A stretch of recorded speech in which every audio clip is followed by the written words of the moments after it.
Coming up next on The Voice of Alabama Politics, Commissioner of the Alabama Department of Corrections, Jeff Dunn. Also, the V Team takes a look at active COVID cases. And Mike Hubbard is prisoner number one. One threw a party in the county jail. No, it's not funny, but finally justice will be served. All this and much, much more coming up next on The V.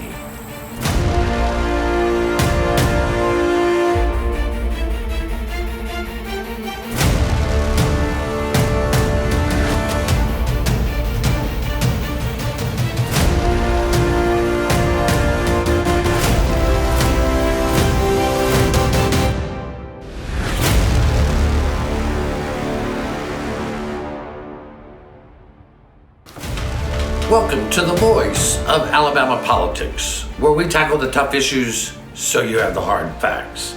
I'm your host, Bill Britt, and today I'm joined by Josh Moon, investigative reporter and columnist at APR, and Susan Britt, research guru extraordinaire, and my constant companion. Hello. Hey, Josh. Hey, guys. How's it going? Hey, going good. Outside of beautiful downtown Attala. Oh, nice. It is beautiful this time of year, I hear. Yeah, it is. It is. You know, it's amazing that some of us have been reporting on Mike Hubbard's ne'er-do-well activities for years and almost a decade. And he finally will now become Alabama's prisoner number one. He is the most famous prisoner that the state prison has probably ever had. And he deserves that distinction because he built the state of Alabama and people in the state out of billions of dollars, betrayed public trust, and just was an all-around nasty politician and nasty person, decrepit human being in my estimation. No hard feelings, yeah. You know, you're right, and I think it's easy for people to view somebody with a suit and tie on, especially a white person, going to jail and feel some sympathy for him. Now, I do feel some sympathy for his family, but at the same time, if I told you a teenager around here stole $45 from somebody at however they went about it and was going to have to go serve some jail time, I don't think there'd be a whole lot of sympathy for that person. And here we're talking about $2 million. Right. And Susan, it wasn't that he needed the money. No. It wasn't that he had to have it. He was worth some $7 to $8 million. He and his wife were bringing down around $500,000 a year, and yet he still felt that he needed to cheat the system and cheat on the ethics laws so that he could make more money. I think a politician who's a crook is one of the most dangerous people in the world. And we tried to figure out why he needed this money so badly. He didn't seem to have any vices. There was, he wasn't an alcoholic. There wasn't gambling involved. There wasn't other women involved. We looked for everything. It was just, I think, the need of the power to be able to get people to give him that money. Yeah. I think it was more about the power. Yeah, it was the status of how he wanted to live and who he wanted to emulate and those sorts of people. And it just it was kind of sickening. Really, it because you do have more sympathy, or we should have more sympathy for the person who steals, even though stealing is wrong. But they're stealing to survive. This was not a stealing for survival situation. This was a stealing for greed. And let's not forget, it wasn't just that. He used his power to destroy people's lives, their jobs, their families, their children. It wasn't just that he stole. He also used his power to destroy, and that it's not unforgivable. And unfortunately, in politics, that's not illegal. That's all in a day's work. But I tell you what, most people think that he will get special treatment when he enters a prison. That as a prisoner, he will get special treatment. I can tell you, if he gets special treatment, it will be a travesty of justice. The judge, Jacob Walker III, sentenced him to state prison, not county jail, not halfway house, but state prison. and he should serve that state prison every day. You know, there's an inmate tracker on the web where you can find out where an inmate's located at all times. So I encourage people to keep track of where Mike Hubbard is over the next 4 years and see if our Department of Corrections lives up to its job of keeping prisoners in prison. But Josh, we've got about 2.5 minutes left here. I do want to go to one last thing. The Open Meetings Act is under attack. Okay. And it's by Alabama Supreme Court, the same Supreme Court that was like a Cirque du Soleil contortionist when they handled the law. And what happened was somebody recorded a public service commission meeting, and they kicked them out. They said that was illegal. You know, most commissions in the state just broadcast all their meetings, the Ethics Commission, the legislature, but not the Public Service Commission. Yeah, no, the Public Service Commission. The Public Service Commission is having a problem with their meetings being broadcast to the public. And you know, this was a hearing about a rape matter there before them, and there were some people live streaming it because, oddly, everybody in the state can't take off work and go down to a Public Service Commission meeting, right. and view the thing. And so they streamed it. Why wouldn't you stream it? Why couldn't you stream everything that happens that's public now? We have the ability to do this. It's not invasive in the least. You stream it, you let people watch what's going on because it concerns the public at the Public Service Commission. And it's a public hearing. Well, they said it wasn't. They said that Justice Will Sellers, a former tax attorney, said that it wasn't, and the Supreme Court of Alabama agreed with him. I mean, one of the justices said, this could cause some problems for the Open Meeting Act, Josh. Yeah, this could cause some problems, but I'm going to vote for it anyway. That's right. Listen, it's a travesty for public information and what that public law is meant to do for people. And they knew it full well going in. And all this is to hide what's going on at that Public Service Commission, because if you don't hide it, then people are going to be outraged by what they see.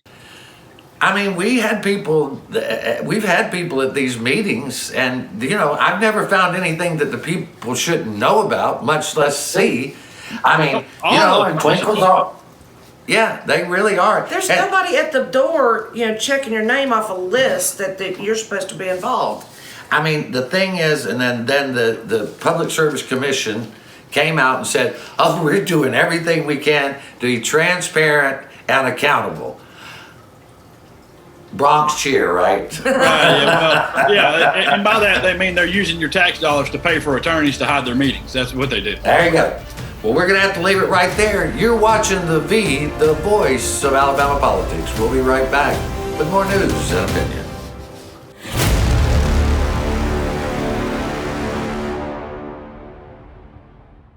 I'm John Merrill. As your Secretary of State, I will ensure that all Alabamians have the opportunity to participate in safe, secure, and fair elections. Due to the ongoing pandemic, anyone that wants to be an absentee voter should select the box on the application which reads, I have a physical illness or infirmity which prevents my attendance at the polls. After enclosing a copy of your valid photo ID and following the directions completely, your voice will be heard and your vote will be counted. Through absentee, we'll see you at the polls. The Port of Mobile is a crucial commerce center for the entire state of Alabama. Activities with our shippers generated over $490 million in tax revenue for the state. We've generated 135,000 jobs by having a competitive seaport within cost-effective reach. Thanks to the state's leadership, Alabama's only seaport is being modernized to ensure that we are continually competing on a global scale. For more information, contact the Alabama State Port Authority at asdd.com. Today, we are at war with an invisible enemy. Not that long ago, families across Alabama helped America turn the tide in World War II. Some joined the front lines in combat, while others led the fight on the home front. Those sacrifices helped our nation win the war and go on to define the greatest generation. Now, we must answer today's call. By comparison, our sacrifice is small, but each of us can do our part. Mask up, Alabama.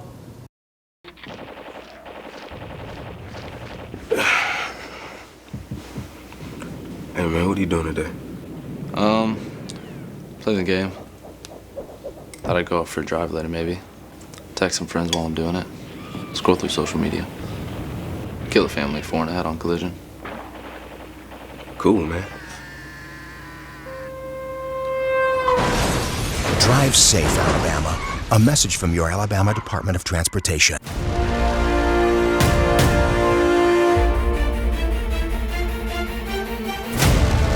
Welcome back to the voice of Alabama politics. Our special guest today is the Commissioner of the Alabama Department of Corrections, Jeff Dunn.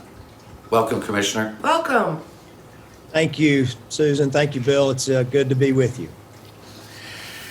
For decades, the legislature, both Republican and Democrat, have never been able to come to an agreement, for the most part, on building new prisons or where they should go.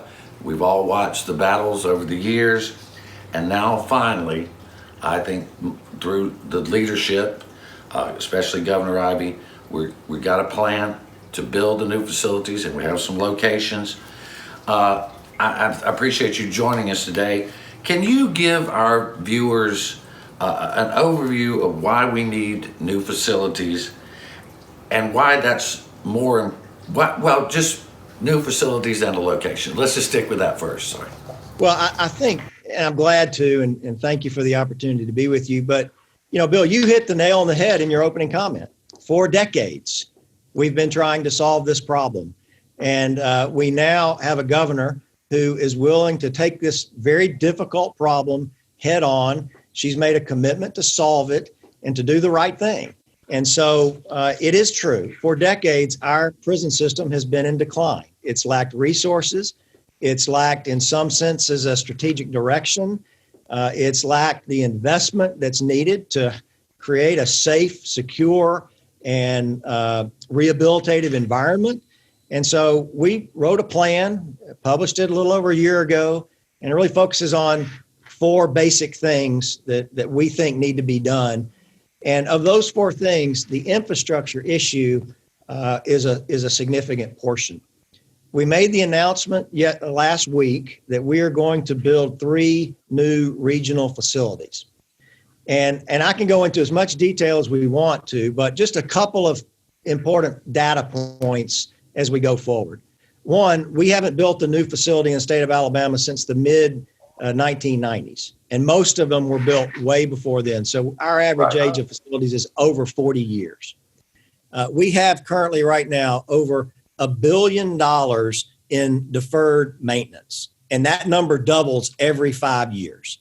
So there's no way that we can renovate our way out of this problem. It just would be exorbitant amounts of money. And at the end of that process, we would still have 1950s, 60s, and 70s designed facilities.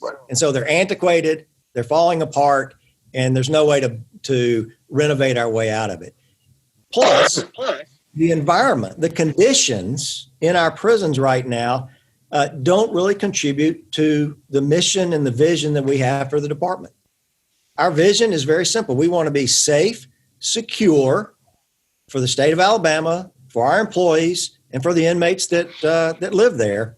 And then we want to be able to provide the resources necessary to help those inmates who are making a commitment to change their life, so that when they get out, and ultimately 95% of them will get out at some point in time, that they're prepared to re-enter society as a productive citizen. Right. So it's really very simple. But our infrastructure right now simply will not support that type of mission. And so I think the governor's been very bold and aggressive and thoughtful about the plan that we have for these 3 new regional facilities. Well, I mean, Susan and I have toured 3 correctional facilities in Alabama, and 2 of them, you took us on those tours. And anyone who's been in those facilities understands, without a doubt, that they are beyond repair. And the federal courts have ruled against the prisons, that there are significant problems. And how would these address the long-standing problems that the Department of Justice and the courts have said that we need to address? Right. That's a great question. And And I think when I think about that, what I think of is basically 3 words: safer, smarter, and sustainable. That's what we have not been for the last many, many years. So what do I mean by that? These prisons are going to be much safer. They're going to be designed as maximum security prisons to enable us to properly supervise and manage the violent population that we have. Our system right now is predominantly dormitory style, and it is just not equipped and suited to handle inmates that have the violent histories that the majority of our inmates have right now. So we'll have much more cells than we have dorms. We'll be able to separate inmates more effectively. We'll be able to provide a safer environment for our correctional officers. And incidentally, and we weren't clever enough to think about this, but that additional cells also will enable us to address issues surrounding global pandemics, because we'll be able to do more social distancing. You can't do that in a dorm of 100 or 150 men that are living 36 inches apart from one another. It's virtually impossible. So they're going to be safer. They're going to be safer in the sense that we need more program space. It's like what we have is a one-room schoolhouse when what we need is a K through 12 educational institution. And so we're going to increase the programming space. What do I mean by that? I mean more education space, more treatment space for those with substance abuse or mental health issues that need to be addressed, and really critically, more vocational and technical training space, so that when these inmates leave our system, they have a marketable skill that they can move into the job market and provide for them and their families. So that's what I mean when I say safer.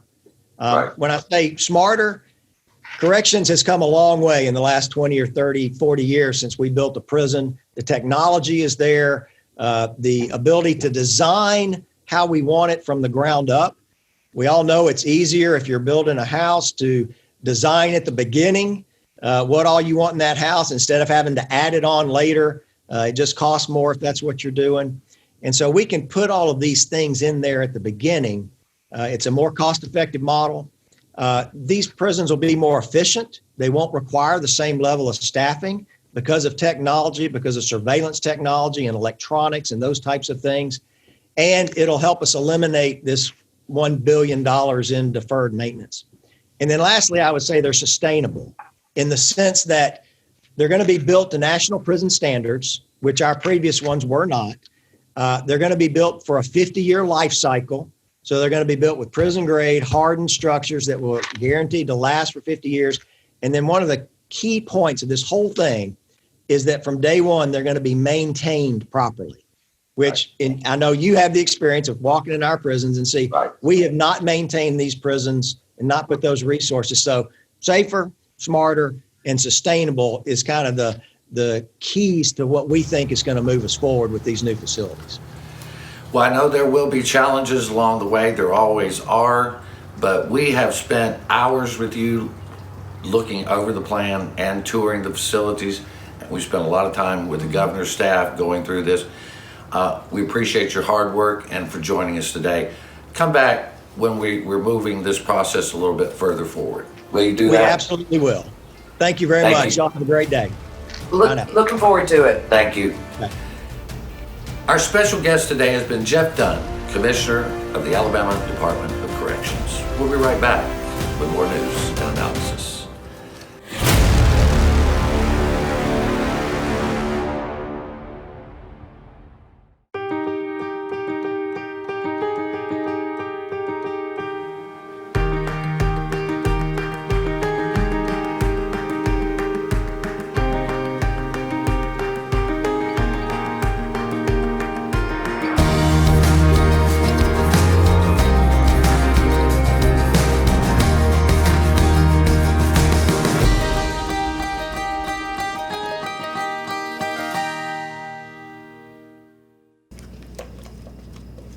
What are you doing today, babe? I thought I'd head down to the lake with the guys, do a little fishing. Of course, none of us will be wearing our seatbelts. I'll lose control of the truck, wrap it around a tree, and kill us all. Okay.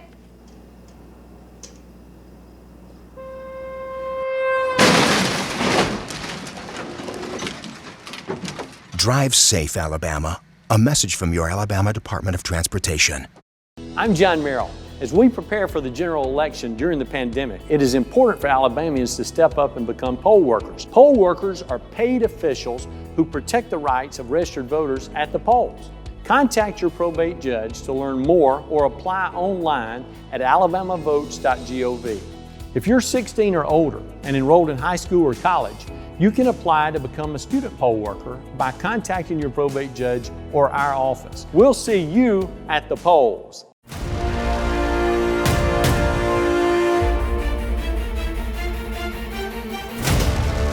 Welcome back to the V, the voice of Alabama politics. You know, Commissioner Dunn has done a good job of explaining the need for the prisons. Susan, you and I have looked at the plans extensively.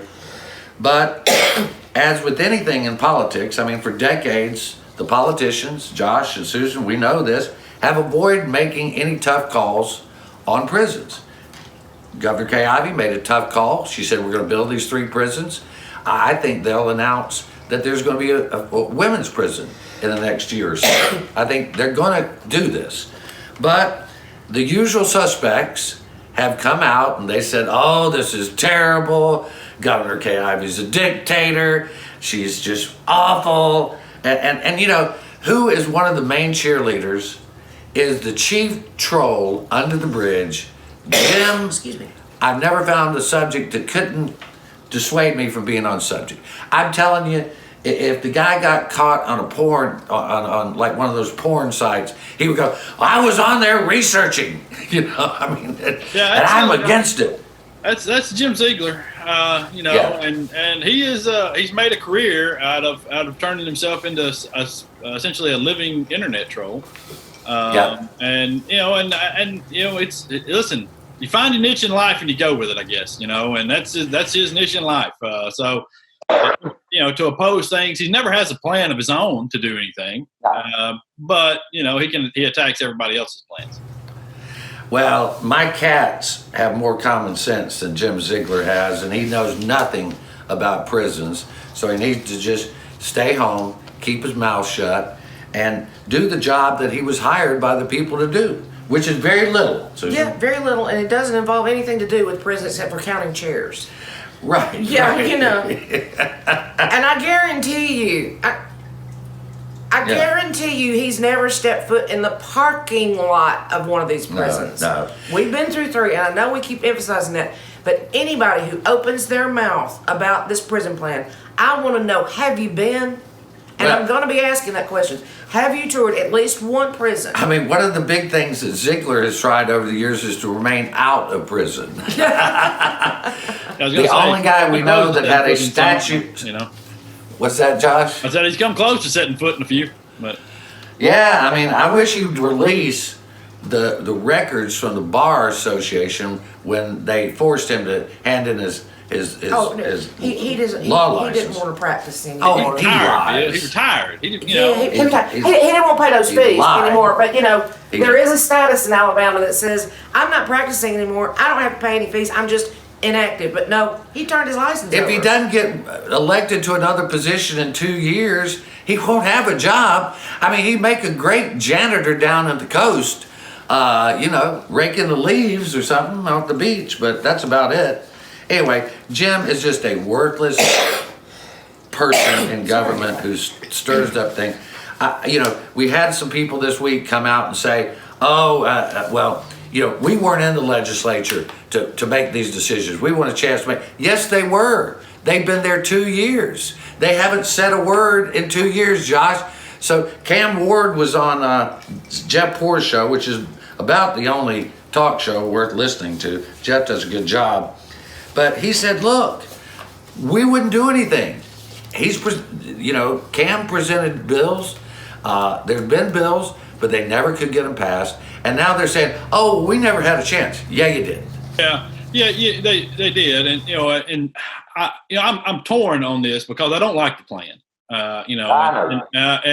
so, because I think that it doesn't. My biggest problem is yes, we do need some new facilities, but at the same time, we need much more than that, and we need a better guiding principle than what we have out of this thing. But the legislature's done none of that. So, if you're going to govern. If you're not, then stay out of the way, or at least help other people make some decisions. I can't knock Cam at all. Cam's done everything he can here to help us with our overcrowding problem, to help us with, sentencing reform and everything else. But, there are a lot of other people there that have just sat on their hands or been obstacles to some kind of reform for our prisons. And now they're talking and like they've done something. Right. Well, Susan, how many lawmakers do you think have contacted Governor Ivey's office and proposed a new plan for a special session or the upcoming legislative session? Zero. Big fat goose egg. Not one, Josh, not one. And the reason is they don't want this hot potato. They want Governor Kay Ivey to do it so that she takes the blame. Yeah, and they want to have the deniability that comes, whenever they'll have some town halls in the next couple of years to say that, I was against it. I didn't want to do that, but what did we do? And that's why it's like, if you don't have a plan, not saying, we can do a bond issue. Of course you can, but you're not going to get the legislature to do a bond issue for prisons. It's too unpopular. Kay Ivey is doing the unpopular stuff that governor after governor after governor has failed to do. I want to move on. We only got about a minute left on this, but I think it's important. People think that things are getting better in Alabama with the COVID-19 virus. We are still 8th in the United States for infections. 8th out of 50 states and Washington, D.C. That's not doing better, Josh. No, and we're barely testing outside of colleges. It's the positivity rate is through the roof because basically the only people going are the people who are feeling sick. And it's I don't know what to say to people anymore, man. We're having memorials all over the place. On Friday for 9/11, when 3,000 or 4,000 people died. And rightfully so. We've got 200,000 people dead out of this thing, and it's people are screaming it's a hoax, and the government trying to control their lives by telling you to wear a mask and stay away from everybody. Right. Even I heard that Mike McCutcheon, Speaker of the House, Mike McCutcheon, was at an event the other day without a mask. And he's a leader in the state. I mean, really? Yeah, crazy. Well, the thing is, you cannot do anything with dumb people. No, you just really can't. No, all right, you're right. It's and stupidity seems to be sort of an immunity to the disease. Well, that's going to be the last word. You've been watching the voice of Alabama politics. You watch us because we watch them.